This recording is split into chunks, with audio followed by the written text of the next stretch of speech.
Pois é, chegamos na nossa eletiva Vivência na Amazônia. Essa eletiva que já foi explicado para vocês como será feito. E a gente convida você, aluno, venha para essa eletiva de humanas aí, né, professor Lorismar? É isso aí, fique atento na explicação como que vai funcionar essa aula da eletiva, tá bom?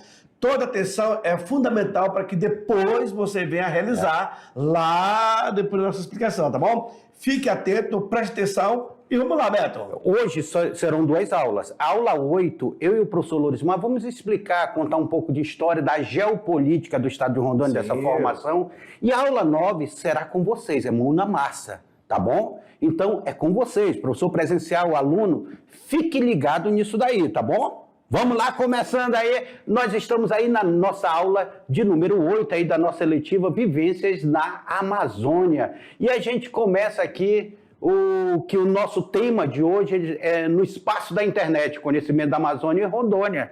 Projetos agroflorestais, combate ao desmatamento e promoção da conservação. É a parte 1 da nossa aula, vem aqui conosco.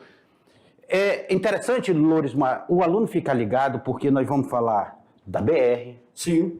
Tá? Vamos falar sobre o Planafloro, o Polo Noroeste, essa marcha para o Oeste, essa expansão, ocupação do nosso estado, que tem a ver com história, geografia, que tem a ver com essa questão, com a sociologia, com a filosofia que se tinha naquele tempo. Então, é uma coisa meio interdisciplinar que vocês vão entender. Eu e o professor Lorismar vamos estar trabalhando aqui com vocês. E a gente começa já no slide 1, falando aí, olha aí, na tela para vocês o slide 1 aí, desconstruindo o mito do progresso e a natureza. Tá? Sobre esse mito do progresso aqui, nós temos aqui a questão que o homem faz parte da natureza. Todos nós fazemos parte da natureza.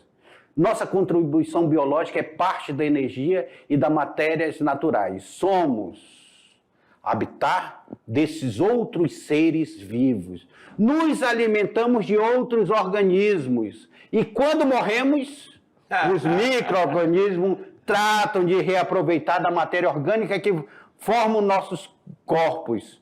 Toda a história humana diz respeito ao mundo, como os homens mantêm uma relação entre si e com a natureza externa a eles. O chamado meio ambiente.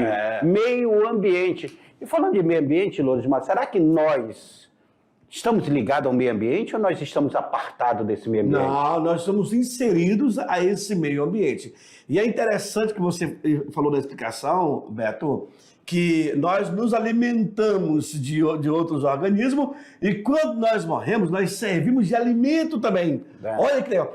Por isso que a natureza, ela está sempre em movimento. Então, hoje você aproveita e amanhã você é aproveitado. Não tem dessa, né? Eu lembro até de um desenho, que é um filme que saiu recentemente, do Rei Leão, que ele falava disso. Você se alimenta de um animal, mas depois você morre, você vira grama, e aquele animal vai lá e alimenta-se daquela grama. Nós vivemos um ciclo da vida. A matéria-prima. Nós vivemos um ciclo da vida, é por isso que nós precisamos fazer com esse meio ambiente, com essa natureza, a exploração, porque o progresso ele está aí, a gente não tem como barrar o progresso. Mas ele precisa ser de uma forma consciente, sustentável. Né? E consciente também. A gente não pode também sair por aí desmatando, acabando com tudo. E aí, de repente, veio os impactos, vem a resposta da própria natureza.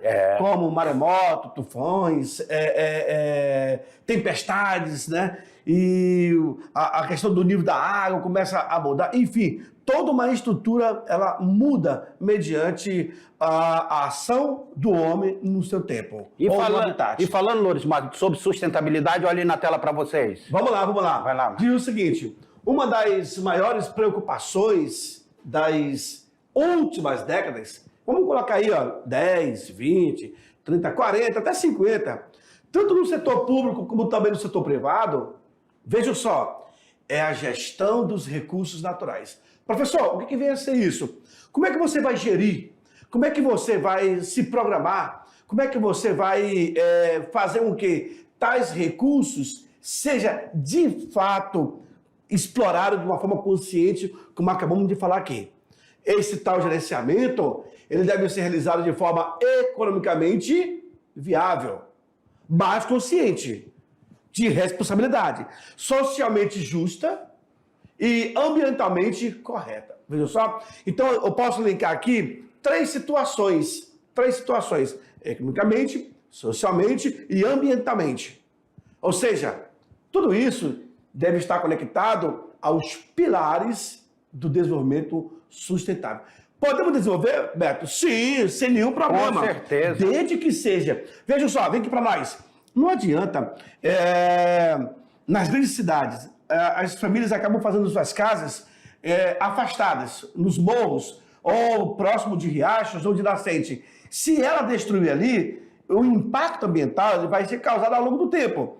E aí, de repente, por exemplo, em Petrópolis, o desmoronamento. Por que acontece? Porque a pedra está coberta com uma certa camada de barro. Se você fura ali, a água ela penetra até que ela vai lavar na junção entre a pedra e o barro, e isso vai desmoronar. Vai causar o quê? Impacto ambiental. Luiz, um exemplo que a gente dá para o nosso aluno é, tá vendo seus cílios aqui, ó, seus cílios? Você já imaginou seus cílios pegar fogo, queimar? Você não consegue nem dormir, sabia disso? Você não consegue dormir porque você não consegue fechar o olho. E os rios, existe uma mata que ela recebe esse nome, são as matas ciliares. As matas ciliares. É por isso a importância das matas ciliares nos rios, porque não pode haver o desmatamento, senão a erosão, ali... Você acabar com uma nascente. Com Nossa! certeza. Então, quando se fala ali, olha que interessante o texto abordou para nós. Economicamente, socialmente e ambientalmente. Essas três projeções acabam andando juntas. Senão... Isso é sustentabilidade. Exatamente. Não é que o ser humano vai parar de produzir, até porque nós precisamos nos alimentarmos. Só que nós precisamos fazer uma produção sustentável. De que forma nós podemos fazer essa produção sustentável? É isso que nós estamos vendo na nossa aula. Olha essa imagem aí que está aí na tela de vocês. Olha essa imagem aí que nós observamos à nossa volta. É fácil perceber que muitas coisas que desfrutamos provêm de onde? Da natureza. Exato. Olha a mata, olha as pessoas plantando aqui de forma sustentável, as pessoas aqui... Produzindo seu próprio alimento. Produzindo o seu alimento. Então, quando a gente vê isso aqui, os fatores essenciais para a nossa sobrevivência. Quais são os fatores essenciais para a nossa sobrevivência? Vamos elencar eles aqui. Primeiramente, regulamentação da composição atmosférica. Ou seja, não podemos respirar ar poluído. Ciclagem de nutrientes, a mata ela derruba nutrientes e ela mesmo cicla seus nutrientes ali e esses nutrientes eles vão sendo reproduzidos, vão virando novamente vida. Conservação dos solos. Muito importante isso. Qualidade da água. Qual é a água que nós consumimos? Qual é a água que nós bebemos? Qualidade da água. Lençol freático, etc, né, Beto? A conservação ali, né? Dos lençóis freáticos importantíssimos aí. E a fotossíntese das plantas. Essencial fotossíntese. Decomposição do lixo e outras coisas que nós poderíamos estar aqui citando como fatores essenciais para a nossa sobrevivência. Se nós não temos fotossíntese, não temos planta, não temos fotossíntese. Não Como é que vai tirar o gás carbônico, etc? E, rapaz, é uma complicação. E isso, Lorismar, se reflete na ocupação do homem no espaço, como foi o caso da colonização do estado de Rondônia, que é o assunto que nós vamos ver. Aí você imagina, o cara vai só desmatando, para que não... E aí? Você vê aí em grande centro, Brasília é quente pra caramba, mas à noite é frio. Então, em algumas regiões, desmataram tanto que você sente o impacto do calor. Cuiabá, por exemplo, Cuiabá lá embaixo. Ali o vento ele corre lá em cima, ali Várzea Grande. Então, tudo isso acaba acontecendo devido a essa má colonização, a forma de você chegar, produzir, explorar de forma não consciente. É porque o homem não pode chegar assim e achar que a natureza é nossa, então eu posso fazer dela o que eu quiser. Tocar o terror, né? Só que é nossa. E quando nós falamos que é nossa, eu tenho que utilizá-la respeitando o meu outro que está ao lado. Porque o outro também vai precisar daquela natureza. Seus filhos, seus netos, seus descendentes daqui a gerações, eles vão precisar desse meio ambiente, vão precisar da natureza. Foi isso que tivemos um problema aqui no processo de colonização do estado de Rondônia por causa disso. Foi lançado um plano que nós vamos ver hoje na nossa aula, chamado Polo Noroeste. E a ordem do Polo Noroeste é, vão lá e destrua. Sim. Se você não desmatar, você vai perder sua terra. E as pessoas chegaram aqui com essa cultura de desmatar. Depois eles disseram, não, para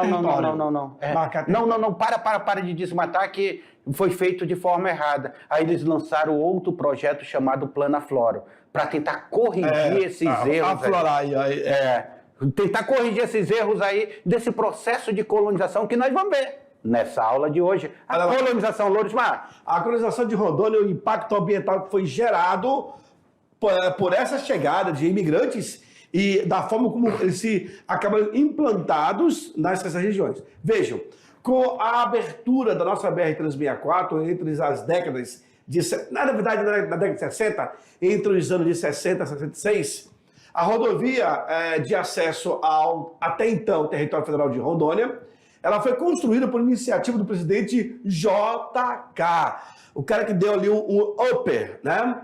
Passa, então, a influir de modo decisivo no processo de colonização. Ou seja, já temos terras, já temos estrada que vai chegar até o território federal de Rondônia. Dá para ir? Então, vamos lá. Ao longo do seu percurso entre Cuiabá e Porto Velho, passaram a se desenvolver os poucos vilarejos que haviam surgido com os seringueiros daquela época, tá? Entre eles eu tenho a Vila de Rondônia, que é a atual cidade de Paraná, e onde se instalou a colonização a colonizadora Calama. Olha que legal. É interessante, Lorismar, nós olharmos isso aqui, porque nós temos um primeiro processo de exploração do Estado, que foram com os seringueiros. Só que os seringueiros ele tem um baixo impacto ambiental. Ambientalmente, eles têm um baixo impacto, porque o seringueiro ele precisa da seringueira em pé. Ele não pode matar, ele precisa da floresta em pé. É diferente da agropecuária, que ela precisa derrubar para ser plantado pastagem. Mas o seringueiro, a questão do extrativismo, os extrativistas, geralmente, eles são um tipo de colonização de baixíssimo impacto, que nós vamos perceber na nossa aula. Quase nada de impacto aí. Olha aí, outras localidades que vão surgir aí, próximo a Pimenta Bueno, quando se instalou ali a colonizadora Itaporanga. E ela passou a iniciar, então, a colonização da região de Espigão do Oeste. Neste período, veja só, aluno, iniciava-se também a grilagem, ou, outras palavras, a invasão de terras, de áreas de terra da União e também de fazendas de seringalistas. Olha que coisa interessante. Ocasionando aí várias mortes. Olha só essa briga pela terra. Os seringalistas já não têm como reagir. Então, o invasor, ele vem, vai tomar essa terra e aí vai gerar a morte no campo. Com os conflitos entre pistoleiros e poceiros. E até hoje isso temos em Rondônia, né? Temos. O governo federal, então, com o argumento de integrar para não entregar, olha aí essa frase, aluno. Ele passa a resolver, então, e promover a colonização do território federal de Rondônia. Manda aí, Beto. Pois é, olha aqui, como é que se dá esse processo de colonização. Não foi uma coisa tão fácil, tão pacífica, não. Porque nós tínhamos aqui o seringueiro, que ele não queria derrubar a floresta, nós tivemos o indígena aqui também, que trabalhava com a preservação da floresta, aí começaram a vir poceiros, grileiros. Vocês sabem por que é grilagem? Grileiro, você sabe de onde vem essa palavra grilagem? É porque as pessoas, antigamente, para falsificar documentos, eles colocavam documentos novos dentro de uma caixa e soltavam um monte de grilo, que fazia urinava e tudo. Aí o documento ficava parecendo que era velho. Perdido e tal, né? E um detalhe, o que você estava dando na explicação aí, Beto, é justamente esses grileiros, esses poceiros, esse avanço do imigrante chegando aqui para colonizar, na questão do Acre, que vai dar a morte do Chico Mendes. Que nós vamos ver também nessa aula de hoje. Vamos lá. Aqui, na década de 60, aí, mais de 3 mil pessoas por ano estavam se mudando para Rondônia. Então, nós temos aqui, o Estado tornou-se o Estado mais acessível para o assentamento em 1968. Tanto é que, ainda agora, a gente falou sobre o lema, integrar para não entregar. Isso, que era um lema que precisava colonizar. Eles lançaram um projeto que era Venha para Rondônia. Isso. Terra sem gente para gente sem terra. Então, vai ser abundância de terra aqui, né? abundância. Tá? A partir de 1982, foi estimado que 11.400 quilômetros quadrados de floresta haviam sido derrubados. Caraca, é muito, olha. Tá? Olha aqui nós vamos ver aqui na década de 70. Ei, parece cidade de faroeste. Olha aí. Vilhena. Região de Vilhena, cara. Vilhena, na década de 70 aí, ó. As pessoas chegando lá em Vilhena, sendo colonizado na Vilhena. É aí que é lançado o primeiro programa, que Eu vou lançar, volta lá, Beto. Eu vou lançar o seguinte, aluno, por favor, converse com o teu pai, com o teu avô, com o teu bisavô. De repente eles têm algumas imagens dessas bem antigas na tua casa. Acha essas imagens, essa imagem, manda pra gente. Compartilha com a gente. Mande para nós. Olha que legal. Imagens. Olha aqui a Kombi, rapaz. Olha só o Corcel 1, os carros antigos. Olha essa ruralzona ali, ó. Ih, parece mesmo cidade do... Mas aqui não é teu Fusca, não? Tá aqui? É o meu Fusca. Olha aqui, olha o campo aqui. Cara, muito interessante. Vamos lá, manda Olha aí, ó, o Polo Noroeste. É interessante nós olharmos que na década de 70 houve a questão do Polo Noroeste. Durante essa década de 70, essas mudanças que aconteceram nesse... Lembrando, década de 70 ainda é território federal de Rondônia. Já tinha, em 61, né, transformou-se em território federal de Rondônia. Era 56. 56. Foi 81, Estado. Foi criado em 43 o território federal do Guaporé. E aí nós ainda estávamos em território. Hoje, esse território já é Estado aqui, motivada principalmente pelas políticas e estratégias do governo federal visando a ocupação da área de fronteira da região do país. Eu acho que eles queriam... Olha essa imagem. Eu acho que eles queriam, Beto, assim, justificar a criação do território, porque foi Rondônia, Amapá, Roraima, e que só passaram de fato a valer em 64. Em 63, 64, né, na época do Jânio Quadros.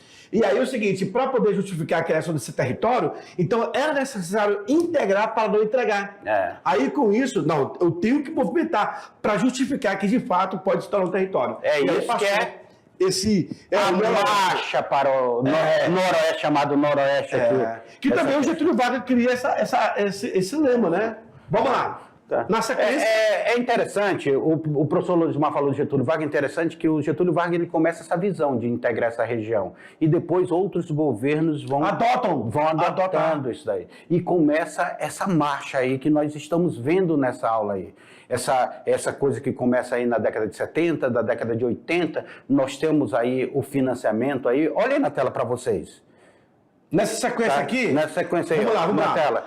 Em 81, vai ser criado aí o Programa Integrado de Desenvolvimento do Noroeste do Brasil, chamado de Polo Noroeste, tá, aluno? Não esqueça disso, pelo amor de Deus. Projeto financiado pelo Banco Mundial, olha aí, olha o patrocinador. 411 milhões de dólares. Naquela época, se você colocar em moeda corrente atual, é muito dinheiro. E a consequente construção de pavimentação da BR-364. Ou seja, Beto, se só a abertura no cascalho, no chão batido, já estava chegando gente, imagine ela pavimentada numa liga asfáltica. Nossa, aí que vai acelerar. Então, claro, acelerou-se ainda mais o progresso migratório, transformando radicalmente, em menos de 10 anos, quase toda a estrutura social, econômica, ambiental do estado de Rondônia. Olha essa imagem aí, ó, para o aluno saber. Olha essa imagem, Loures. Cresceu maciçamente o território federal de Rondônia. A abertura da picada.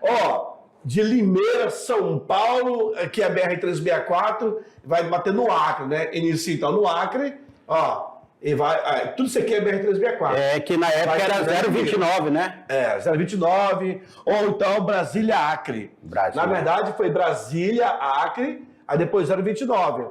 E quem vai, de fato, brigar por essa BR é o governo do Acre. Nós temos hoje na nova literatura essa confirmação. Inclusive, olha só, Gilberto Mestrinho de Manaus esteve participando da reunião, cara. Incrível! Então aqui dá para entender como que as pessoas...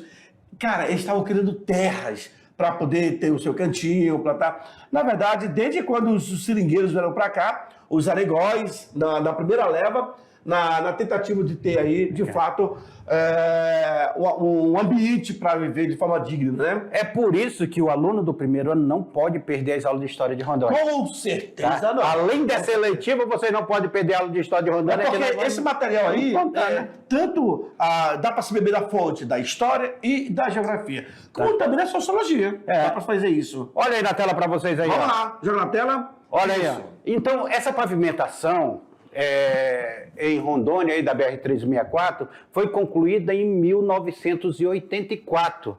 E o número de imigrantes vai aumentar muito, mais 160 mil imigrantes por ano. Cara, era chegando gente de tudo quanto região. Inclusive, vários alunos nossos são descendentes desses Quer ver? imigrantes. Só fazer um comparativo, Beto. Agora, em 2006, na construção das usinas. Das usinas. 30 mil pessoas em Porto Velho. E a gente achava muito, ainda mais 160 mil por ano aqui vindo para Rondônia. Por ano? Por ano, vindo para Rondônia. Maria. Tá? O governo não pôde lidar com a enxurrada de imigrantes. E aí esse assentamento rápido começou, aquele assentamento desordenado. O INCRA não conseguiu se organizar. Aí nós implantar cada um numa terra bacana, né? Aí o impacto sobre os povos indígenas e sobre o meio ambiente foi inevitável, Lorismar. Era muita gente chegando, era muita gente desmatando, era muita gente... É por isso que lá em Vilhena... Vem aqui, Beto. É por isso... Aluno, se você pesquisar, lá em Ariquemes, nós temos fotos de imigrantes que chegaram em Ariquemes e parece coisa de bang-bang.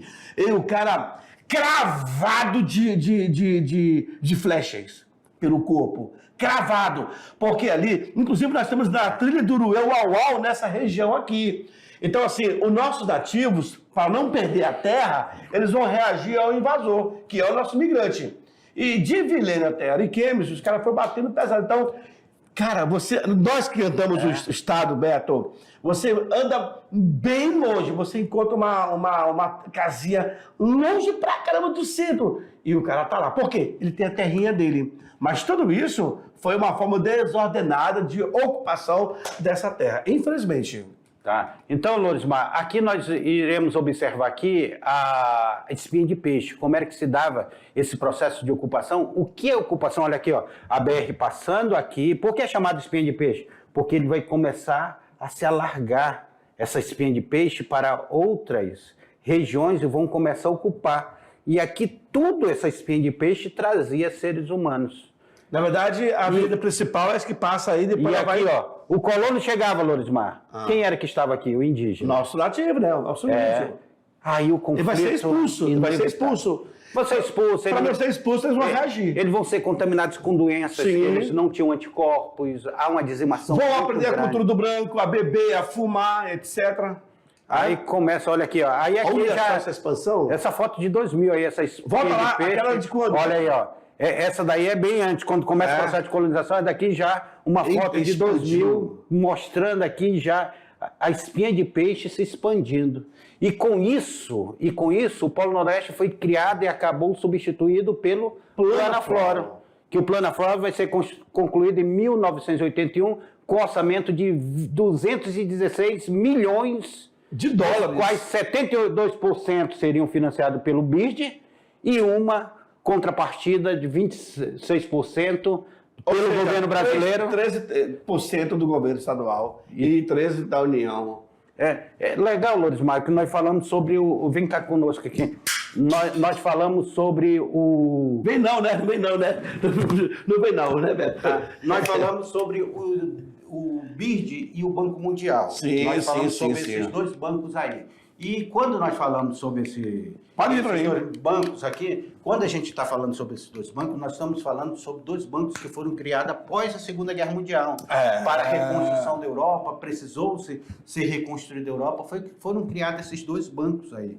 O objetivo é patrocinar, né? O BID está dentro do Banco Mundial. Eles não são a mesma coisa. Tem muito parecido, mas eles estão dentro do Banco Mundial lá. Sim. Olha aí esse mapa aí para vocês. Bom, o mapa de 1986, a primeira aproximação do zoneamento socioeconômico e ecológico do estado de Rondônia. E aí, pela legenda, aluno, você pode ter a tua interpretação. Olha aí, pelas cores da legenda, o amarelo, a zona 2, essa que vocês estão observando nessa região aqui, né?